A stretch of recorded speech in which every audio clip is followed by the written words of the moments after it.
Walang malaking mali sa'yo. Walang malaking kulang sa'yo. You don't have to be perfect to be beautiful.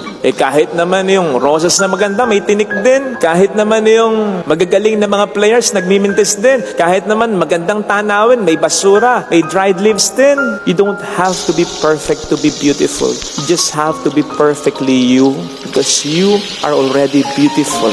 Yung mga kakulangan, kapintasan mo, bahagi yan ng kagandahan mo sapagkat minarapat ng Diyos na maging bahagi ito ng pagkatao. Again, no one is perfect. May mga kakulangan tayo. At yung kakulangan na yan, talagang dinesign ng Panginoon yan para kompletohin ka ng taong magmamahal sa iyo. Kung paanong kukompletohin mo rin ang kakulangan sa taong mamahalin mo. Pero hindi ibig sabihin, necessary dapat asawa mo. Tama namang iba yung pagmamahal ng isang asawa. Pero, kaya mo nasabi ang iba ang pagmamahal ng isang asawa, iba rin ang pagmamahal ng isang ina, ng isang ama, ng isang kapatid, ng isang kaibigan. Basta ang mahalaga, may mahalin ka at sa'yo ay may magmahal talaga na sigurado namang meron, naniwala ka.